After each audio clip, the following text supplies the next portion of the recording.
बोलो जयकारा बोल मेरे श्री गुरु महाराज की जय। गुरुमुखो संत सद्गुरु से संबंध स्थापित करो, जो कि परम सहायक सज्जन मित्र हैं। ये सांसारिक पदार्थ तथा संबंध आदि तो जीवन काल में ही साथ छोड़ देते हैं, किंतु संत सत्पुरुष तो मृत्यु के बाद भी संग रहते हैं। वे लोक परलोक में जीव के सहायक हैं।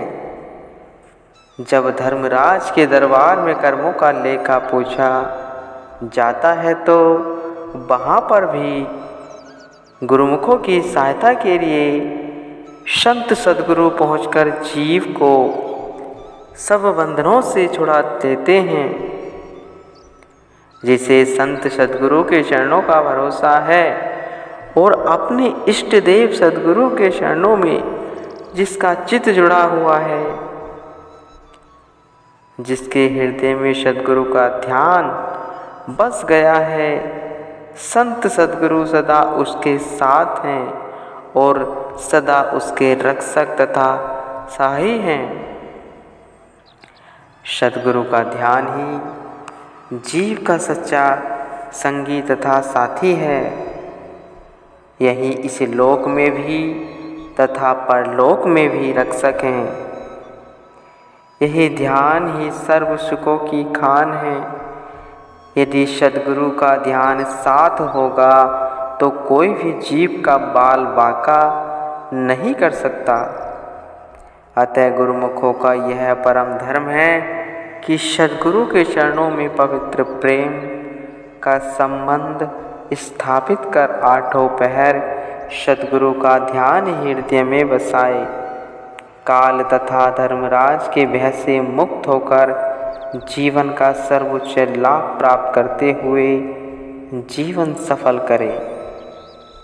आपने इन पावन वचनों को फरमाकर सर्व संगत को यह पुनः सदुपदेश दिया कि प्रत्येक गुरुमुख 24 घंटे में 1 घंटा अवश्य भजन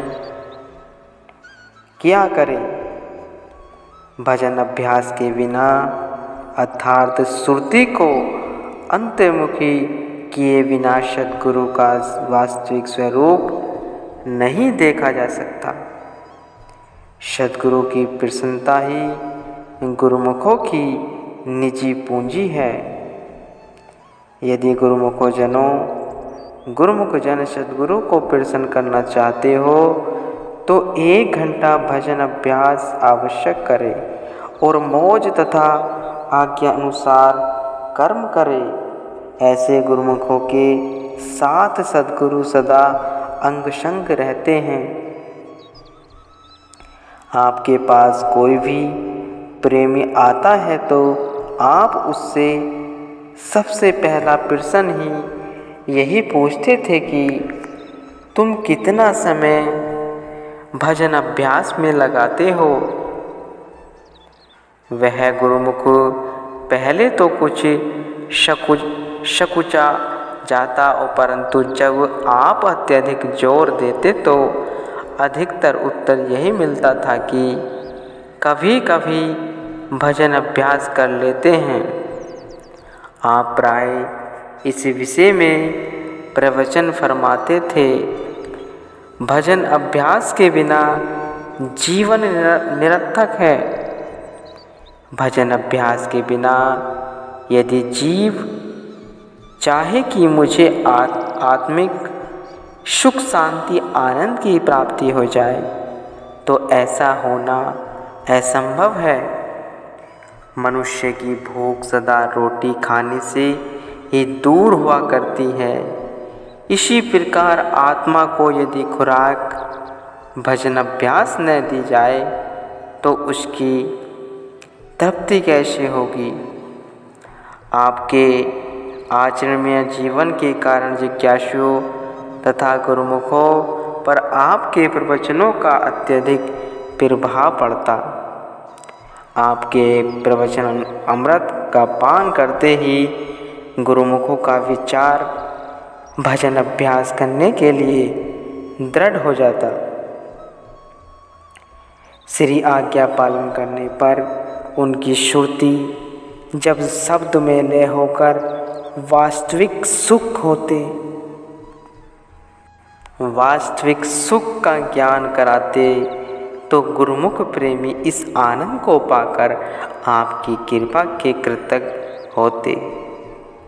आप प्रेमियों से प्राय यही पूछा करते थे कि भजन अभ्यास करते समय तुम्हें क्या दिखाई देता है। पुनः उन्हें उस मंजिल से आगे की मंजिल का पथ बतलाते तो उनमें उत्साह भर जाता और प्रेमी अधिक लगन से अभ्यास करने लगते।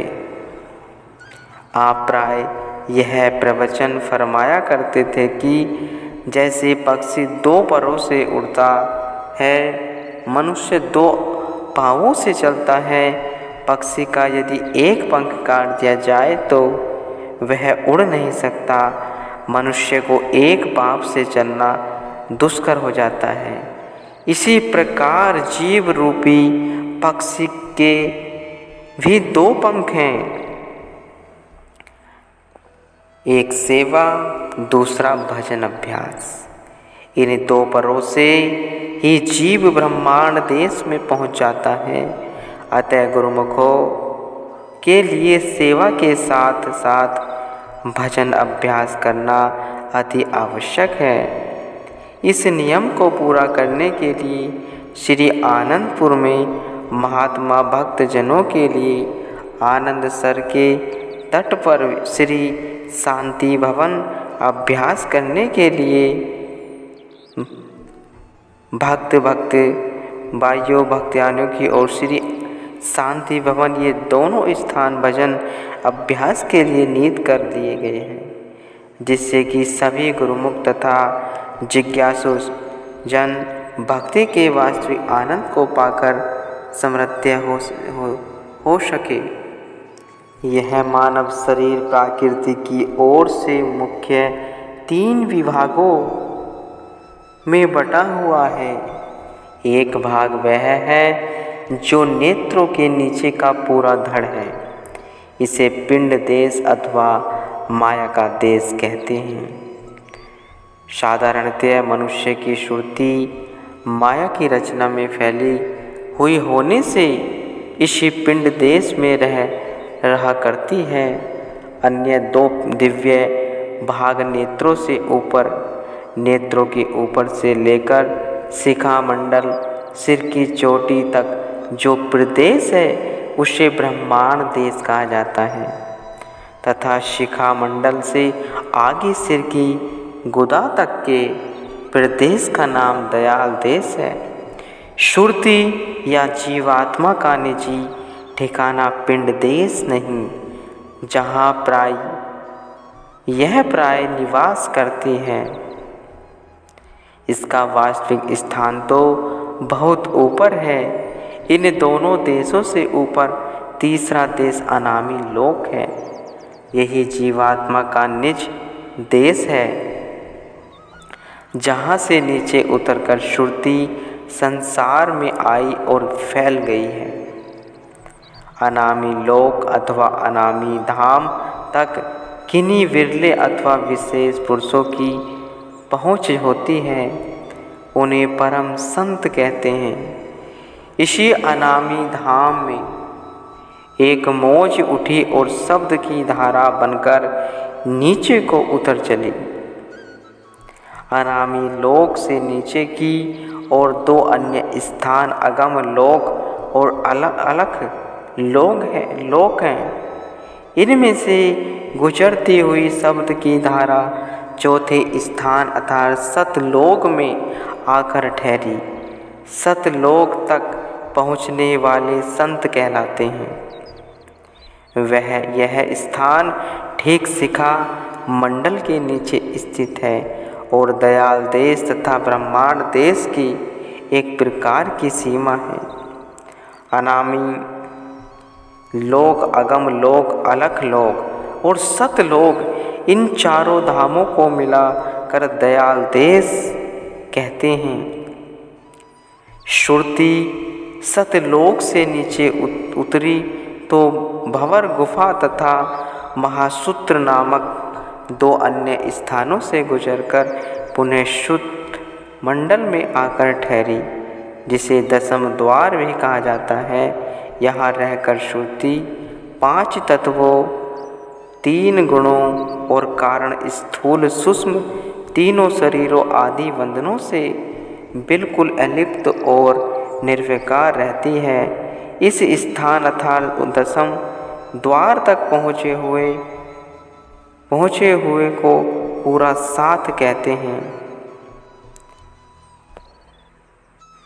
दशम द्वार तक पहुँचे हुए को पूरा साध कहते हैं। शूद्रलोक से नीचे त्रिकुटी स्थान, जिसे गगनमंडल भी कहा जाता है, इस स्थान से महासूक्ष्म 3 गुण हैं, 5 तत्व हैं, वैदिक दिव्य ग्रंथ हैं, सृष्टि रचना की सूक्ष्म सामग्री तथा निर्मल माया के प्रकट हुए इस स्थान से भी नीचे सहस्त्रदल केवल का स्थान है, जो दोनों नेत्रों के मध्य भ्रकुटी पृष्ठ भाग में स्थित है। यही पिंड और ब्रह्मांड का सीमांत है। संत मत में इस स्थान से साधन अभ्यास प्रारंभ किया जाता है। संत जन इसे निजमन भी कहते हैं। इस स्थान से सूक्ष्म तत्व तथा शब्द रूप रस ग्रंथ और स्पर्श 5 प्रमाण तथा 25 प्राकृतियाँ प्रकट हुई तथा पिंड की समस्त रचना तथा इस स्थान से नीचे को फैली हुई है। दयाल देश में 4 महाधाम, अनामी लोक, अगम लोक और अलख लोक और सतलोक हैं। सतलोक से नीचे ब्रह्मांड देश आरंभ होकर उसमें सतलोक, भंवर गुफा, महासूत्र 10वां द्वार, त्रिकुटी और सहस्त्रदल कवल है। ये 6 लोक स्थित हैं। सहस्त्रदल कवल से नीचे की सब रचना पिंड देश की हैं। जब श्रुति सहस्त्रदल कवल से उतरकर नीचे की ओर आती है तो 5 ज्ञानेंद्रिय, 5 कर्मेंद्रिय तथा मन इन 11 से मिल जाती हैं। इनमें से प्रत्येक में 3 गुण सत, रज, तम तथा समावेश है।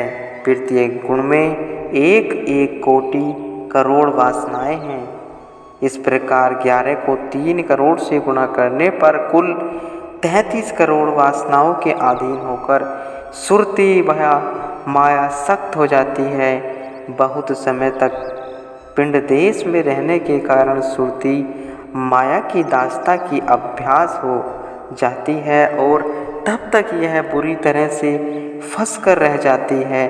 ऐसी अवस्था में उसका माया की रचना तथा वासना के कुचक्रों से बाहर निकल सकना जन्म जन्मांतरों तक कठिन हो जाता है। जैसे स्वतंत्र पक्षी को पिंजरे में बंद कर दिया जाए तो बहुत समय तक पिंजरे में बंद रहने पर बंधन का अभ्यास हो जाता है और स्वतंत्रता पूर्वक उड़ने की सामर्थ्य खो बैठता है।